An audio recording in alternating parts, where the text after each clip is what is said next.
Everybody, welcome back to the Burn Bootcamp podcast.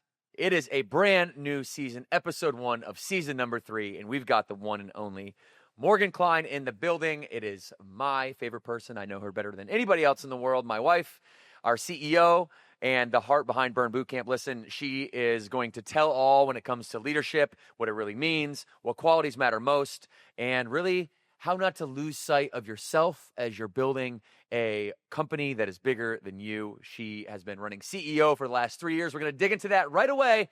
Every week here in the new season, we're going to deconstruct an expert, a guest, somebody that comes on this show to bring you more so that you can become all of what you were meant to be. All right? You guys ready? Here we go. Welcome to the Burn Podcast, where strength meets science, food fuels energy, and mindset creates momentum. I'm DK, your personal trainer, and I want you to train, eat, and think differently. So get ready to take your health and fitness to the next level here on the Burn Podcast. Let's get to work.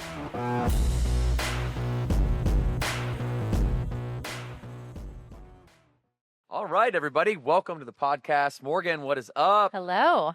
Excited to have you. We're talking all things leadership today. I just got to start by the first question is, how's it going lately? How are you? What's going on in your world currently? Catch us up to speed. We've seen, you've kind of come on and off the podcast over the last 3 years. I think there was a time where we sat down a little bit more often than we have lately. So for the podcast audience, how have you been lately? How's it going? Yeah, it feels weird to be in the guest seat of the Burn Bootcamp podcast. So I'm excited to be here today. Excited to talk about leadership and just the journey that we've been on together. And, as you mentioned in that little intro, I just celebrated 3 years as CEO. I was previously the COO. So a lot of different changes just in who I've had to be as a leader, how I've had to navigate that while also raising our 3 children. So life is good.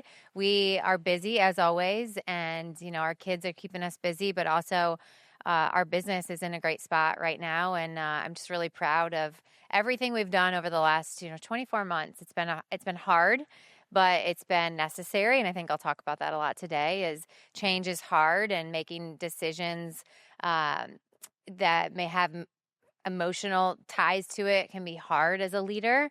But the other side of that is where you're meant to be. And so, going through it, I think I've gone through a lot of things that I can talk about today on the podcast. So I'm going to zoom us all the way back to the days that I know really well, but maybe other people don't know them as well as we do, which is the Cornelius days, the days when you were no mercy Morgan. You were a full-time trainer, full-time entrepreneur, kind of doing 2 jobs in one, if not also the janitor and the lead child watch and the BA, and, you were all the things.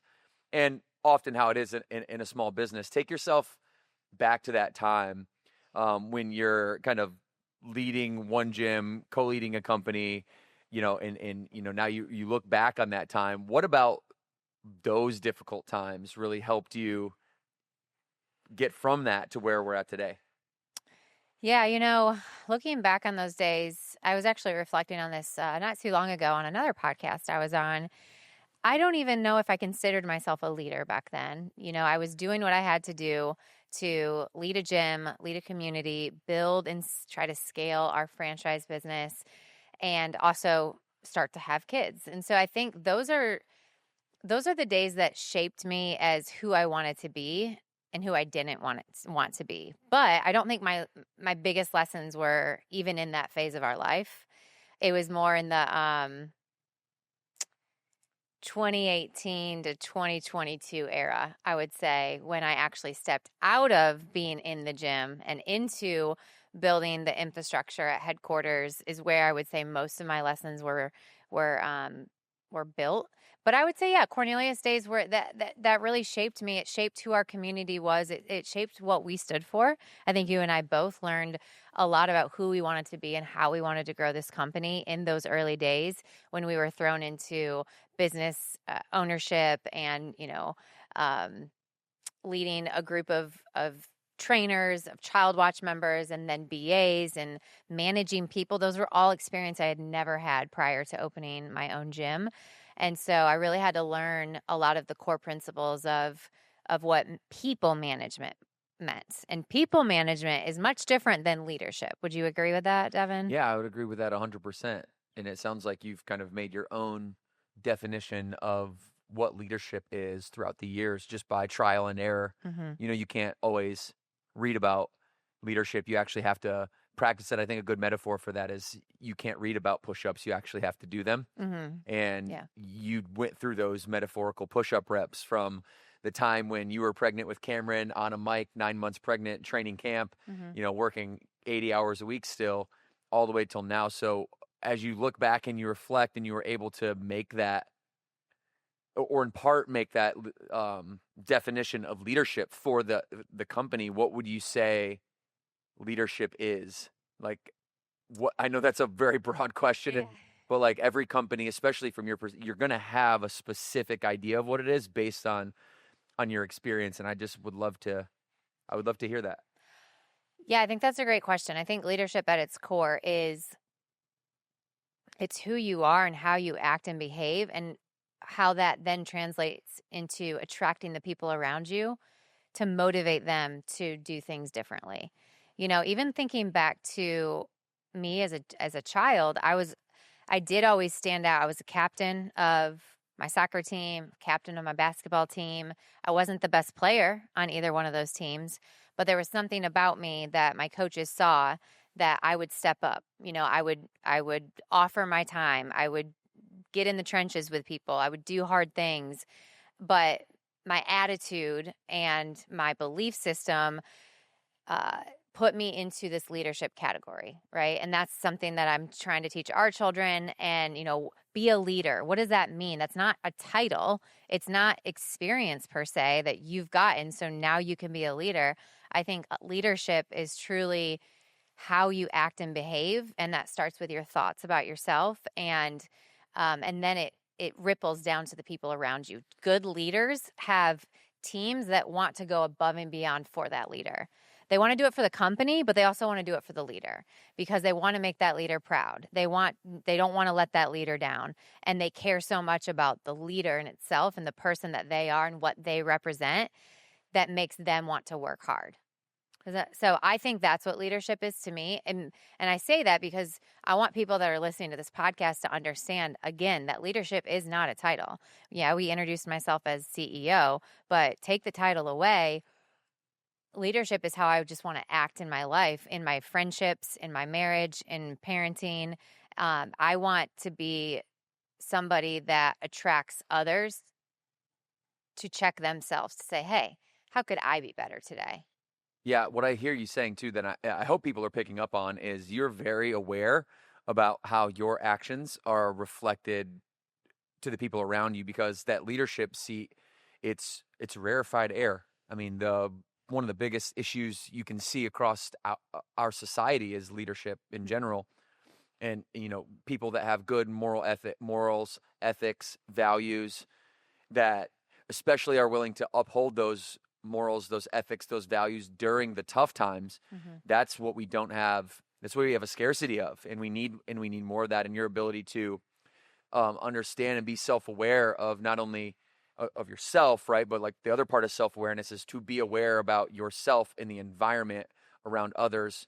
And you've been doing this at a high level. I mean, I can remember like back in, maybe you were a junior in high school, and I just have these memories of like watching your women's basketball games, and you're just on the floor as like the floor general, talking, pointing, as the point guard, just running the floor, commanding the floor. And you do the same thing in the boardroom today.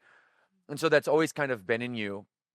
And you mentioned belief systems, which I want to touch on, because I think one thing I know about psychology is that belief systems are shaped as a child. And you had a traumatic experience. You've talked about it a little bit before, so it might not be new to everybody, but I think probably new to a lot of people. Your father passed away when you were 5 years old, a young child. And, maybe you can talk and make some connections around the self-awareness that and the journey that you've had to go through to be able to take that moment in time that is, horrific and tragic, and all the reasons, why people, think the world is malevolent, because things like that do happen and they are real. Mm-hmm. And then you get to shape your belief systems off that experience. Mm-hmm. You know, obviously you're 5 years old. Tell the story.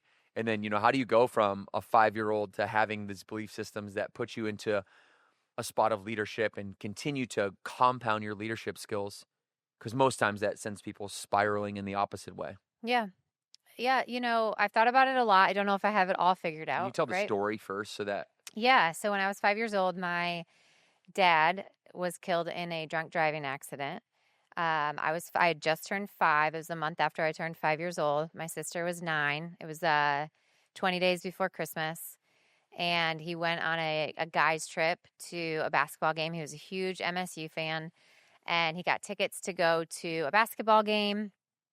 So he went in Detroit, Michigan to the basketball game, and afterwards they partaked in, some fun and some party. And my dad got in a car with a drunk driver, and he, of course, was under the influence as well, just made bad decisions. And they entered the highway going the wrong way. They entered on an exit ramp. And so, in the middle of the night, they hit a semi head on, and he died instantly. And so overnight, you wake up just one day and you got a lot of people in your house, and your mom's telling you that your dad went to heaven. And so, at 5 years old, you can imagine that doesn't hit you right away. You don't really understand what that means. People around you are crying. So, you're probably thinking this isn't a good thing, but I can't even recall what 5 years old looked like beyond that. 6 years old, 7 years old. I don't really have that memory of how it impacted me in the moment. I can only now look back and say, okay, well, how did that shape me? And I can only make some correlations. I admire my mother and I admire my sister a lot. Those are two of my biggest role models in my life. My mom, because she took that situation and made the absolute best of it, and she became a single mom, and my sister looked after me. So it shaped how she is today as well. But I think what we've learned and what Ashley and I learned is independence at an early age. And my mom worked her butt off. She would work till 7 or 8 o'clock at night. She was a hairdresser. She actually just retired this year. Very proud of her, but she just worked her butt off. So my work ethic, which I actually is one of the things that I love about myself, is my work ethic. I got 100% from her. I watched her work for everything that we had as children, and we'd never lacked. And we didn't come from money. It was because she was working hard. And it's never been lost on me. But go back to the independence, I think, you have to learn that, hey, mom's not going to be there all the time because she's working. So there's certain things that we would have to learn to do on our own to work together as a team to make sure that, things ran really smoothly in our lives. And I think you could probably attest to this, Devan, that I'm a very independent human. Yeah, no, I mean, you're definitely independent, and that's one thing. You saw me chase a career prior to Burn. I had a one-track mind. I was independent. I knew what I needed to go do, and I was chasing success, and I wasn't going to let anything stop me. I think also when you go through a traumatic experience like that, you do build empathy, and I understand. I just understand how things can impact people on a very deep level. And most of the time when people are behaving in a negative way, I've learned that there's something going on inside of them that they just haven't healed yet. And I have a choice to react in one way or the other, right? I can match that energy and add fuel to fire, or I can say, how can I approach this situation in a people first mentality? And that's one of our core values. And I would say that's one of my leadership styles is, how do we meet people where they're at? How do we understand the situation that they're in? And how do we create solutions for them? How do we break down barriers for them? And so, again, this is just me correlating a little bit of what I went through as a kid, but I think that allowed me to be a leader. My mom always instilled that in Ashley and I, and she's a leader too. She runs successful salons down in Southwest Naples or Southwest Florida. She's a people leader, she's building an empire. And so it's interesting to look at both of us and just say, okay, this is what we did with our lives, and why, and what were those core things that happened in our life to put us both in positions that we're in. And I think it's really special because, like you said, you can go in two different directions when things traumatic happen to you. But it takes a lot of healing inside. It takes a lot of reflection. And I think that's unfortunately what a lot of people haven't done in this world, is truly healed from wounds that maybe they didn't even put on for themselves, but still got to heal from it. Otherwise it spills over in your adult life. Do you think you're still working on that? Absolutely. I think you're always going to be working on it. Grief is something that will go in waves, and it never truly goes away, especially when you've lost somebody that's significant. So yeah, I had to heal a lot when you and I got married, when we started having kids. I can remember grief started creeping up when Cameron turned 5 and you turned 33. It was the same age my dad was. It was the same age I was.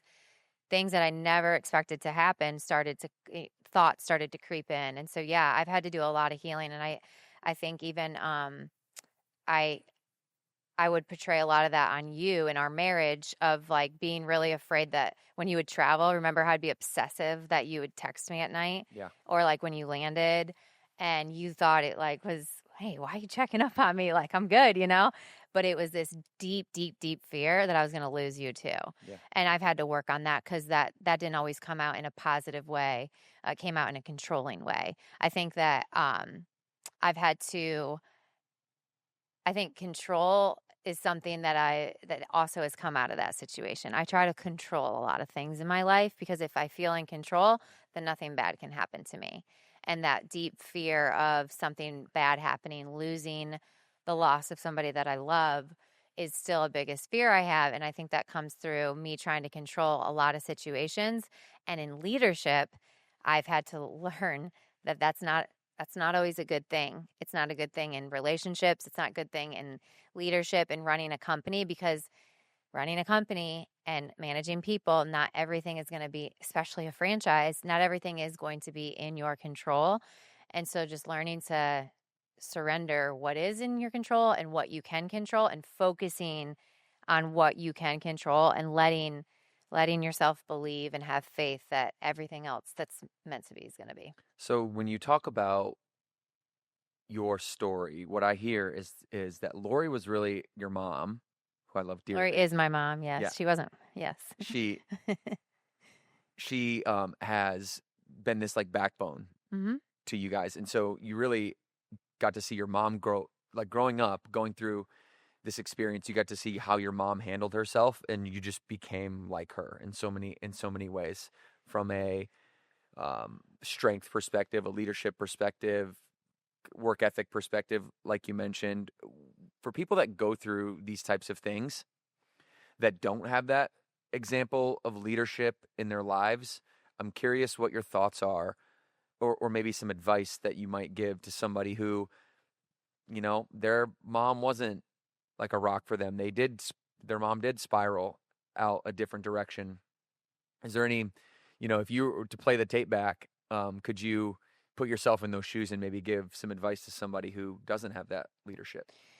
Yeah. I think from a leadership perspective, and I love my mom dearly. I just got done saying that, and she is going to probably listen to this podcast. So, there are still things, though, that I had to learn from a leadership perspective. Like, my mom did not teach me everything about leadership. I've superseded, like, leadership abilities from what I saw my mom do. And I think she will attest to that if she listened to me. She never had to manage, 100, 200 plus people and what I'm doing now. Mm-hmm. So I've had to go tap into external resources. I think that if you don't have somebody that's showing you, close in your life, what leadership can look like, what resilience can look like, then you've got to go find those people. You got to go find that community.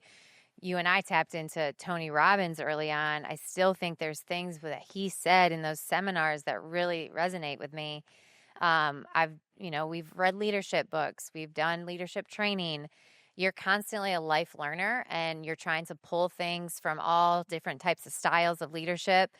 and make them your own. And so you never stop learning. You're never going to just have one person in your life that can truly teach you everything you need to know to navigate this world, because that's only one point of view and they only have certain life experiences. So they're going to tap out on what they're going to be able to offer you.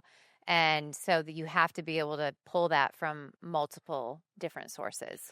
I want to hit on control, because this is something that we call it let go of the vine. Mm-hmm. And when the idea is that, you will be the own cap to your business at some point. There's a John C. Maxwell book, everybody, called The 21 Irrefutable Laws of Leadership. Number 1 is the law of the lid, and the law of the lid says a business will only grow as far as its owner will take them. The owner would be the lid in this metaphor.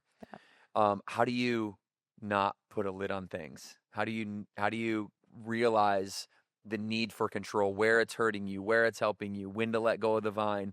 Because I think most people that are listening to this that want your leadership advice, they probably get that.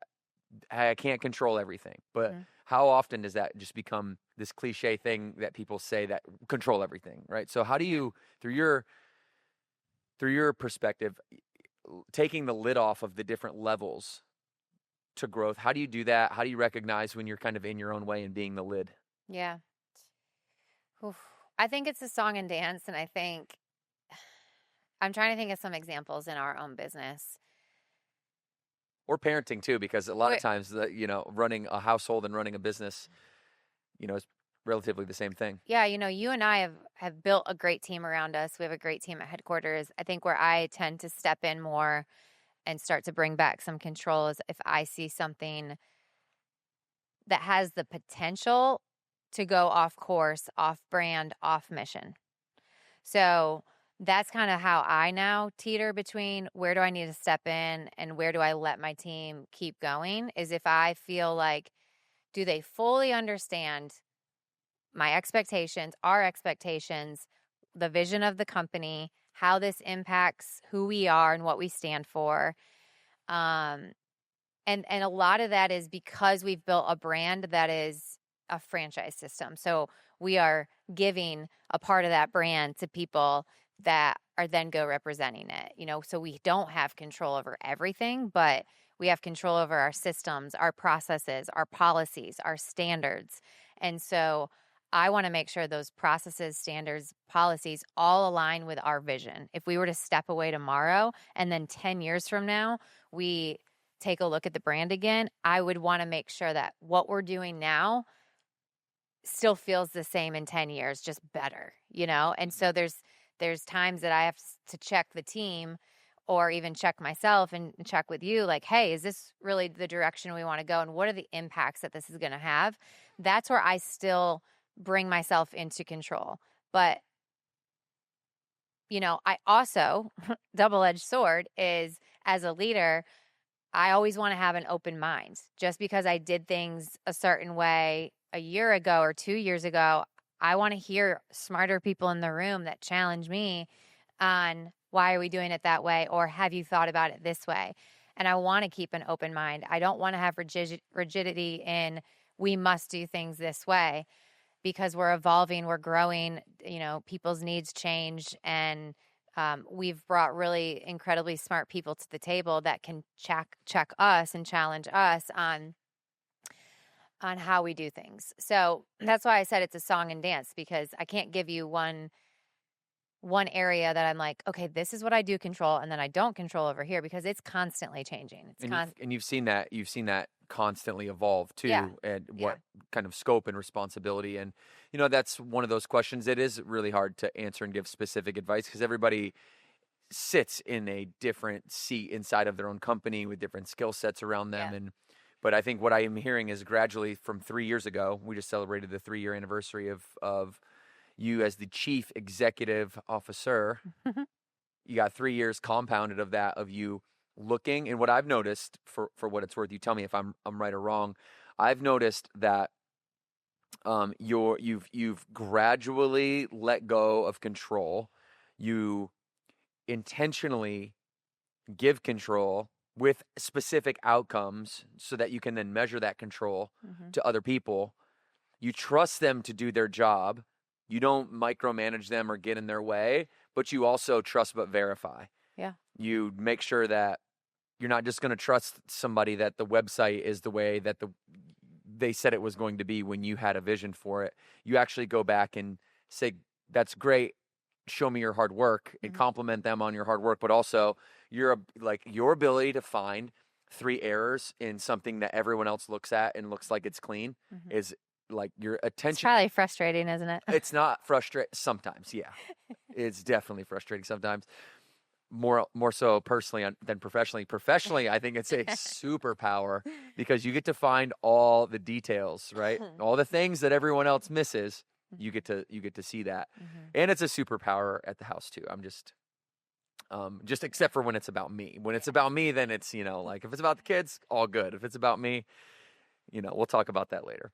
Yeah. But you through the spurts, through the setbacks, through these 3 years have had like crazy ups and downs. I don't think you could have a more volatile 2021, 2, 3, 4, 5 like the last 3 to 5 years for us. And it's this. You talked about your personal leadership style, right? But it's not just personal to you.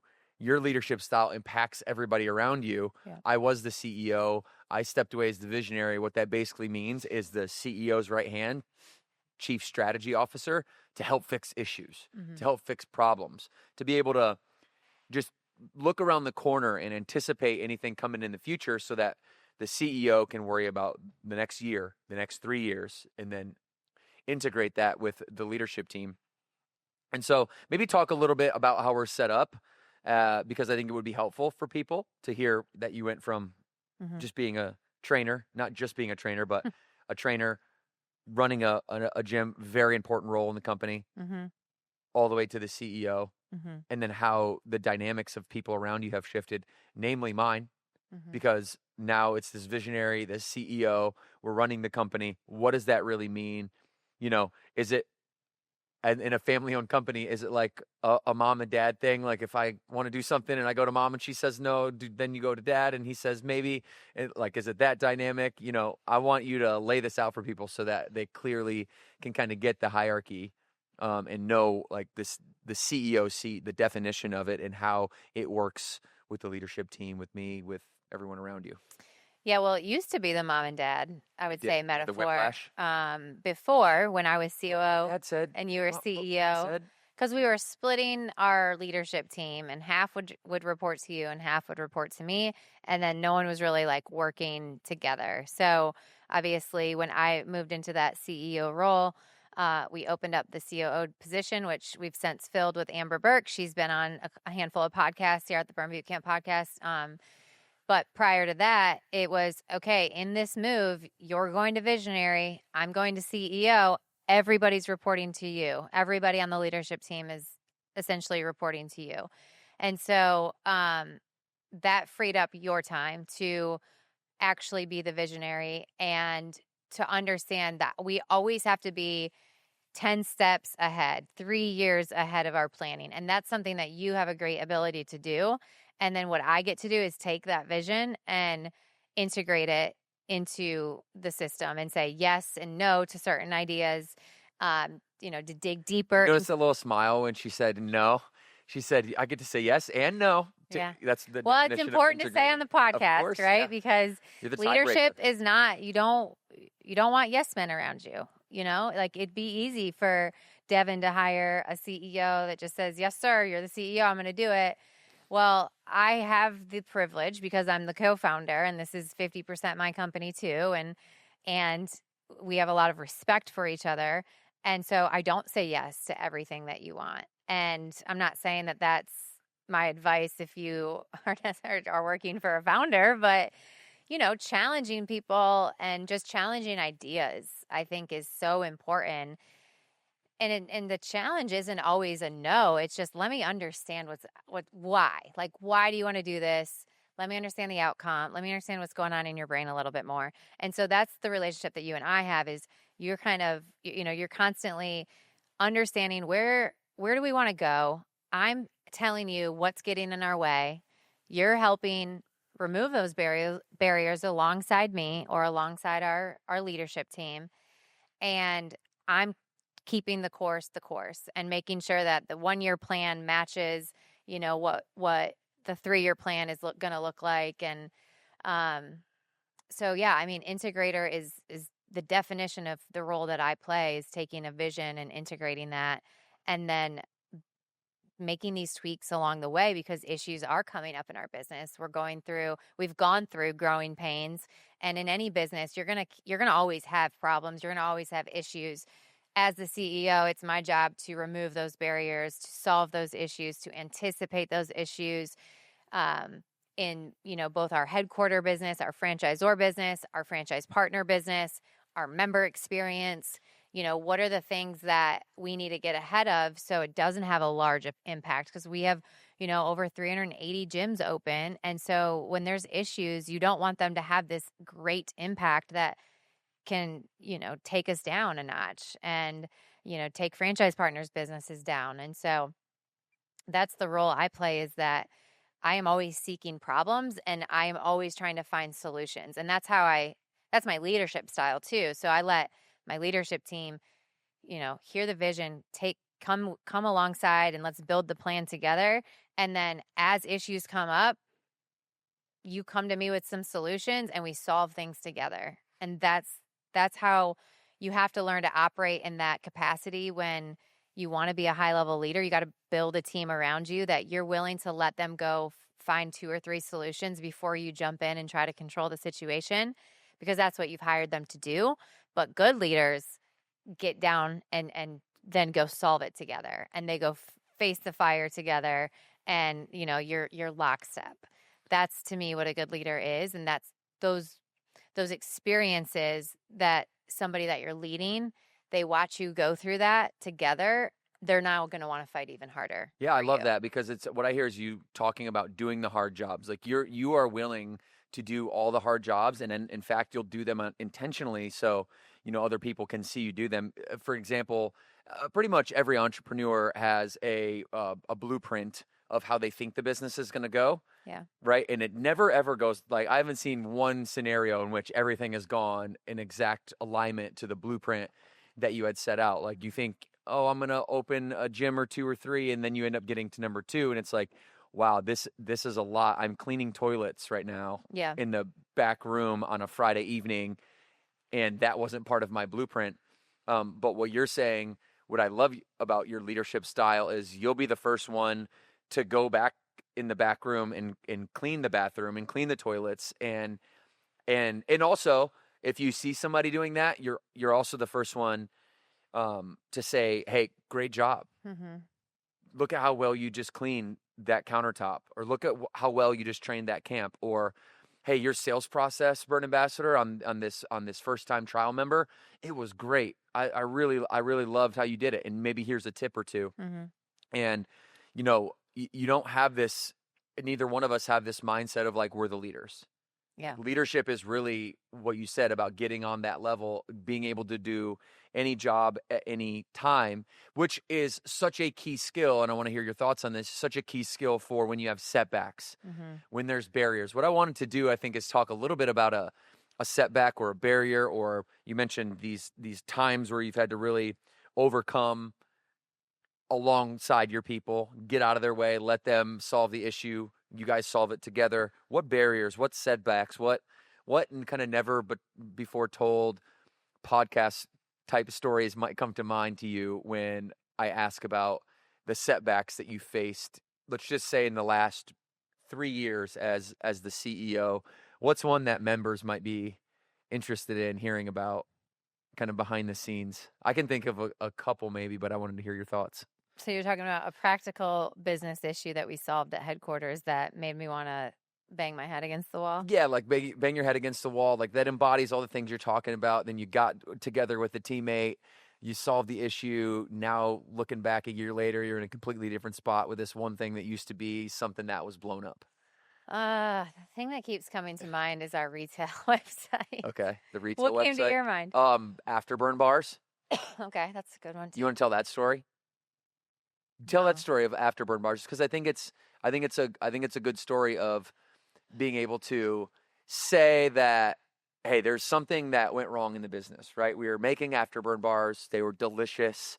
Our vendor wasn't going to be able to handle the scale at which we needed, and we needed to change vendors. We needed to go to a different vendor, which means that we needed to reformulate the bar and relaunch the bar and like do all these hard things. And we had you so kind of much gave momentum, and you could have just kept going, but you chose to kind of do the hard thing. Tell that story. Yeah. Well, I think you gave the Cliff Notes.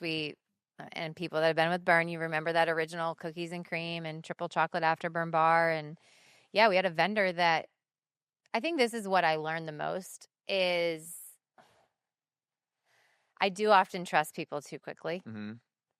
And I think that taught me how to have a little bit more of a level of skepticism and to verify more. I like the trust, but verify. I didn't always do that. And I think this is probably a good scenario where we had a vendor that wasn't sharing with us, any of the financial situation that they were in or the potential financial situation that they were going to be in that was going to impact our business. So they didn't have the integrity. They didn't have the foresight to give me any type of indication that they weren't going to be able to produce our bars anymore, or that they weren't going to be able to produce them at the quality that they knew I expected. And so that's tough when you have external vendors that you rely on. And we have a couple scenarios of this in our business because we manufacture all of our nutrition products with a co-manufacturer. So we do the formulation, we do it from start to finish, but we don't own that operation, just to give people a little bit more context of what I'm talking about. So you have to rely on, this company that you're manufacturing with to have the right processes, to have the right people, to have the right quality assurance, to have the standards, the integrity, the ethics. And you also have to put certain processes in place to make sure when you're vetting somebody out that in and outside of their business, even though it's not yours and you don't have control over it. And so that was tough because, it was a great revenue stream. Members loved something that, gone today or here today, gone tomorrow. Mm-hmm. And as a leader of, this brand, that's really hard to, without explaining all these details, to disappoint people, to let people down, to take money out of franchise partners' pockets that, we didn't have an immediate solution for. So we were out of bars for a period of time in Burn Nation until, Matt Morris and I found another vendor. And this time, you bet I learned my lesson. We're going to have failures in leadership. We're going to have failures in entrepreneurship. It's all about how you learn, what you learned from that and how you respond to that. And so, we went in and we made sure that we vetted out this next partner and asked the questions that we didn't ask before. And, now we're back to, we've got a new bar and we just reformulated our triple chocolate. So they all taste amazing and we're back to where we need to be. But it was a big lesson. Took a lot of energy, a lot of me getting in front of people and having to say hard things. And just, I think transparency is key. If you're hiding, if you're omitting information from your stakeholders, that does not feel good to me just as a human. And so that's always how I've been that's always my leadership style, is to give the right amount of information. You don't need to give everybody everything, but you have to tell the truth and you have to give enough information so they can understand, how did we get here? What are you going to do differently? And how can I continue to trust you, Morgan, to do the right thing in the future so this doesn't have to happen again. And so whether it's a vendor or maybe somebody that's new that's coming onto the team, we've talked a lot about like your leadership qualities and your definition of servant leadership, getting down, getting in the weeds with people, doing the hard jobs, the thankless jobs that most would complain about who are not successful. I should be doing X, Y, and Z, but I'm here doing this. Well, I think that you bring up a really great point, because there's going to be some people that you listen to on podcasts when they talk about leadership that you should not be in the weeds and you should not be doing that type of stuff that I'm talking about right now. And not the vendor stuff, but like the cleaning the closet thing or cleaning the toilets. And I haven't cleaned a toilet, just to be fair, in some time. But You would? I would if I had to. And that's my I've mindset watched and you my pick gum up off the sidewalk. Well, yeah, and that's my I've watched attitude. you My do- attitude is I am not good enough for any task. If I need to do it, it'll get done. Literally, like throw me in, coach, is kind of my mentality always. That doesn't mean that I should be spending my days doing those things, right? And that I think is a big distinction for the lid stuff too. Like, Mhm. because as an owner or as a high level leader, if you're at the top, you can't spend your entire days doing things that you can be delegating to other people, because then you're not growing your business. You're not working on your business. You're working in your business, and that's not sustainable, especially if you want scalability in your brand. If you want to open multiple units or you want to grow your brand, you cannot be the doer of everything. You have to really decide what is the best use of my time today, and that's what you have to focus on. And then you got to build the team around you or the processes around you to delegate things, because if you don't do that, then I'm down in the weeds. Nobody else is up focused on running a vision and what's going to happen in 3 months from now, and are we prepared for this next in 6 months. Like, so there's a balance, Devan, and I think that's important, because I don't want to misunderstand that servant leadership is that you do everything and for everybody. That's not servant leadership. Servant leadership is you will if you have to, and you're going to support the people and give gratitude to the people that do the things that you maybe once had to do, but you've worked yourself out of that. Well, this is part of the reason why we are growing so fast, is because of this philosophy, this take on leadership, and us teaching our franchise partners, teaching our team members, and ultimately our members, right? I mean, most of the people that are listening to this right now are members. They're involved in something that has to do with leadership. If you don't have leadership responsibilities over other people, Well, you your certainly do kids. over yourself. Yeah. You certainly do over your family. You certainly do over your children. You know, and to be successful in any one of those environments, those communities, these are some of the things. Like every community has a leader, right? I mean, there's no such thing as a community if there isn't somebody that's ultimately the leader of that community. So running Burn isn't just about our workouts and this complex business with all these moving parts every day. Let's kind of simplify, if you were to break down the business of Burn into like 3 things, leadership being one of them, that drives our growth. For all of our business owners out there, what are 2 other things that come to mind when you think of, hey, this is the formula if you want to have a fast growing business, if you want to have a successful business? You need leadership, you need service, and you need Community. Okay. Break those down. Talk a little bit Is about. that what you were looking for? I don't know. I was just trying to get you to fill in the blank on one of those. So service, community, and leadership. Talk to me about those. Where Burn is at right now. Where are we going? Let's shift to the future a little bit and talk about your focus as the CEO through these kind of 3 lenses. Okay, so leadership we just talked about. Service, the reason that came top of mind is because you have to have something that serves people, right, to run a business, whether that's a product or a service. And ours at Burn is that blue carpet experience. It is the workout. It's how we're serving you, how we're serving your family. Tell everyone what the blue carpet experience is who might not know. I think that'll be helpful. Yeah, the blue carpet experience is the experience that you should expect the moment you experience our brand. I just said experience a lot.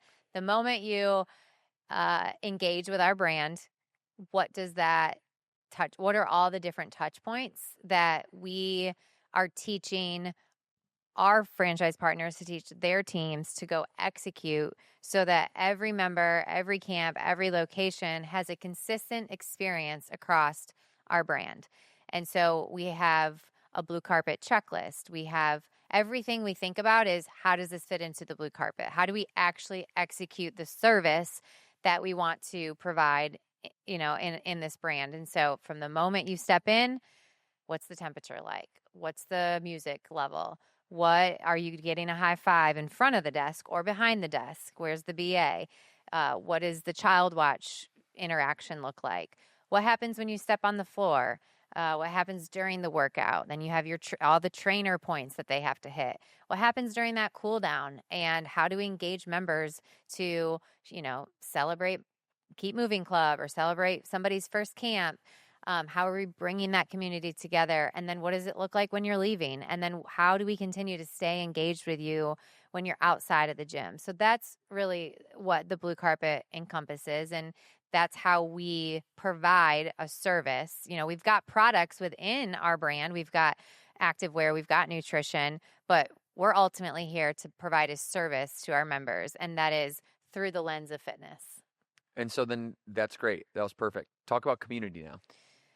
Yeah, so community is obviously our bread and butter at Burn Boot Camp. Outside of the fitness product, it's how are we bringing the community together? How are we being leaders in our community, inside and outside of our four walls?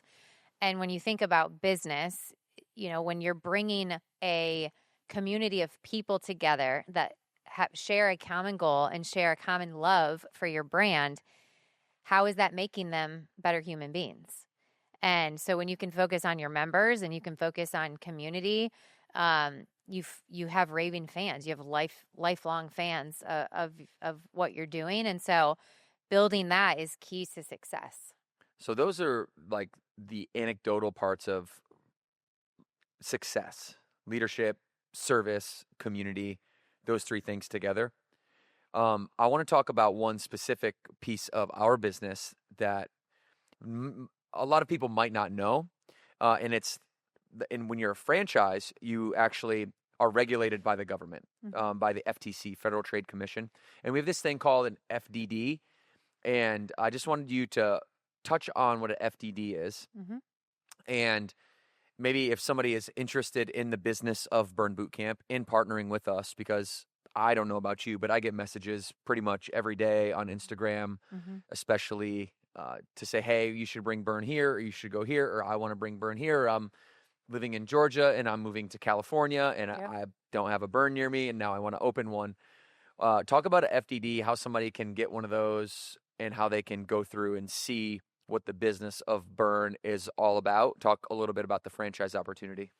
Yeah, so FGD stands for Franchise Disclosure Document, and it's ultimately the contract of here's what Burn Boot Camp is. Here's what you're purchasing. Here's what you can expect you to need to do. Here's what you can expect headquarters to do. Here's all the guidelines and standards that you must follow, that HQ must follow. And so it's ultimately a contract between us and you guys to say, here's how we're going to be successful as partners in this business. And so it's a document that we get to revise every year. We can make changes based on things that we've learned or new parts of our business that we want to make sure we have black and white in writing, really what the expectations are. And I think that is so key to any business. If you're into a partnership, if you're buying a business, if you are buying a franchise, be very, contracts are ultimately what it's going to come down to. And it sets the right expectations, because if there's ever tension or miscommunication, it comes down to, well, what were the expectations? Did we not meet expectations that you had of us, and vice versa?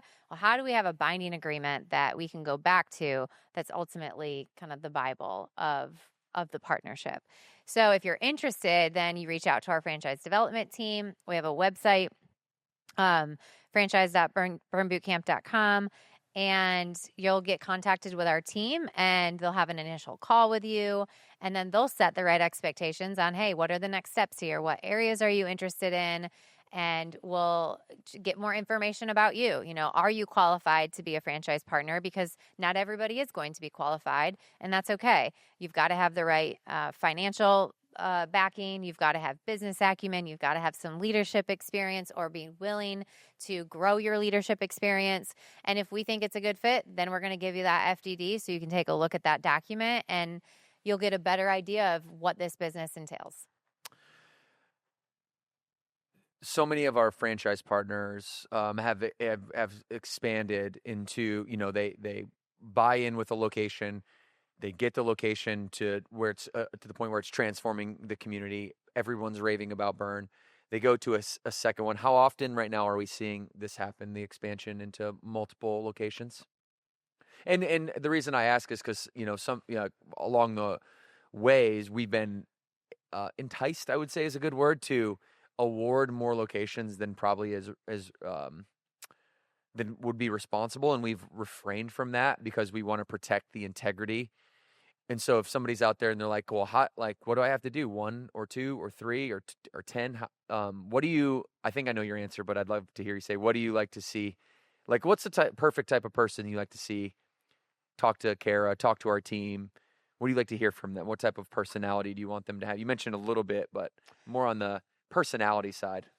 Yeah. So personality wise, I want you to have positivity. I want you to have energy. I want you to be able to carry a conversation with me about why you want to do this business. Because that's showing me how you're going to talk to team members. It's showing me how you're going to talk to potential members. And you've got to do that with enthusiasm. I want to hear a deep passion for just serving other people. Through fitness is how we do it, but just at the core, what does it mean to you to serve your community, and how does that excite you? How does that light you up? And a lot of times I hear the biggest pipeline we have is members that turn into franchise partners, and they've had the transformation themselves, and so they talk about it so passionately because they have transformed their life, and then they want to go give that opportunity to somebody else, which I think is one of the best things. Like when you're impacted and you're blessed, when you can go give that to other people, like you're in it for the right reasons. So I'm looking for that story, that journey. What does that look like, whether it's through Burn or other fitness avenues? And then, yeah, I mean, what is your leadership? You know, what has been your past career, and how are you going to translate things that you've learned in your life to business ownership? So those are the 3 questions that I asked when I'm on a call with all of our final candidates. And, you know, you mentioned the existing franchise partners continuing to expand. We love hearing that, and we love that somebody, you know, wants to continue to invest in this organization. And we see that probably about, let's see, 10 to 15% of our existing franchise partners every year reinvest in the brand. And we call it build your empire. And so it's really neat to just see people, you know, get it down with their first unit, and then do another unit, and then do another unit. So we'll link franchise.burnbootcamp.com in the show notes for everybody if you're interested in finding out more about partnering with Morgan and I. I'd like to turn our attention for a moment and jump to family, because Burn is our business, but it's also deeply personal because it's our first baby, essentially. Cameron, Maxwell, Ryan. But before all 3 of them, we had Burn Boot Camp together. And before that, we had each other. So, you know, this has been a very personal, I would call it our life's work. Would you say that's true? I would, yeah. And when you think about our life's work and our future and our business, what does that look like? I'm actually genuinely curious to ask you this. I don't think I've ever asked you this before. You ask me this all the time. But what does our business look like in 10 years from now, and how do you want all this to play out? Well, I'm not really a 10-year planner, but I'm going to put your visionary hat on for a minute. Yeah, you know, when you say it's our life work, I think something you find in Devan and I is we're not these serial entrepreneurs that want to like build, sell, and just start new things all the time. And there's nothing wrong with that. This is our legacy. We don't want to exit Burn Boot Camp. We want to keep, you know, evolving within and building, you know, throughout, but all from the core of the mission of Burn Boot Camp. And so that's always how we've made decisions, is in a long-term mindset, not a short-term, how can we, you know, do these things now, and then let's peace out at age 40, and then let's go start another company. We've started new companies, but all under the umbrella of Burn Brands, and Burn Boot Camp is one of those. So I just think that's important to note. And if you're not that and you're listening to this, then that's also okay. There's nothing wrong with that, but it is in our DNA of who we are, and it's all we know. And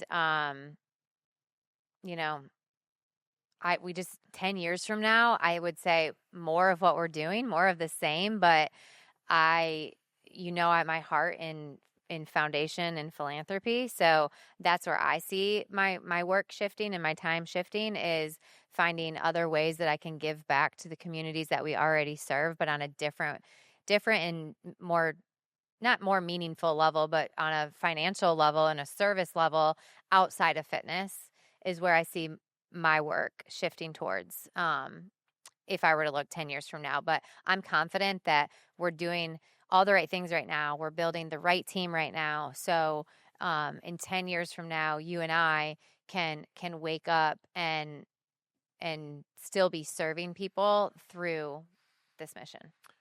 So but not maybe tied to my office. So when you think about, a typical member, let's say, we're very similar to the member profile. So a mom, a dad, Yeah, and some 3 kids. kids. Yep. Yeah, we basically, if they say great businesses are built from entrepreneurs scratching their own itch, which might be true in our case specifically. How do you think about, as a mom and as somebody who has this ambition to triple down on what's worked for us over the last 10 years for the next 10 years, how do you think about raising kids? I think all moms out there probably at least will admit this more so than dads will, that it is it's a struggle. It's a harmonious or balancing act between these two roles of ambitious, CEO, go-getter, and then mom. Yeah. And the emotional tug of war that goes on between those two things. Yeah. Yeah, that's the question I get. You also hear that about health and entrepreneurship as well. Yeah. You always feel like this ultimatum mindset. So if you could, what is your take on ultimatums? You have to be the best mom, you can't be ambitious. To be the best entrepreneur, you can't focus on your health. To be the healthiest, you can't be the best mom. There's always this, you only have so much capacity. What do you say to that? Yeah, I see it a lot. I mean, I think we've even experienced it in ways where we've not put ourselves first. You've shared that a little bit, and recently in your journey, I've gone through times where, I am giving to one bucket and not enough to me or not enough to the kids. Ultimately, I don't think it's a trade-off. I don't think it's an ultimatum. You have to be very disciplined, though, throughout the growth of a family, growth of a business, growth of just yourself. And you only get 24 hours in a day. So what are you actually doing with those hours is ultimately the question you have to ask yourself. Because if you're out of alignment and you're out of harmony and you're neglecting your health, or you're neglecting your children, I mean, that sounds really bad, or your business isn't getting enough of you, like, ultimately go look at your day. Like, where are you spending your day? What are you saying yes to that you need to be saying no to? And that's been my biggest revolution over the last couple of years, is I just have to say no to things. Like, no, I cannot do that. And that's a season of your life where it's, maybe less time doing things that you maybe once did. I don't know. You don't have to trade off your health for being successful. You don't have to trade off success in the business setting to be a mom. There's ways you can intertwine it all, and it's all about what you're saying yes to, what you're committing yourself to, and how disciplined you are with your time. Yeah, and in your belief systems too, I think, is a big part of it. If you go into something believing that in order to be this entrepreneur, I can't be the best dad, or I can't be the healthiest. If you believe that going into it, then you're set up for failure from the very beginning. Yeah. And so you've talked a lot about just leadership throughout this podcast, and I will ask you one final question before giving you an opportunity to do some takeaways, okay? And just kind of summarize this up, and any last words that you have for the audience today. My last question is, the business that we are building, how do you hope this affects society? Like, what is the ultimate big idea? What's the big impact? Well, it's our mission. It's empowering women. That's when it boils down to it. That is what our business is set out to do, is to empower women. And we know that when we can do that, we can help build confidence back into their lives. We can empower them with the tools. We can show them a pathway to prioritize what's important in their life and help them get closer to health and longevity. That impacts marriages, that then translates down to how children see health, how children see their body image, how children see fitness, and then they grow up with that, and then they pass that down to their children. So I think that's the movement, but it all starts with empowering women. So thank you for that. We've talked a lot about leadership, a lot about momming, all the roles that you play.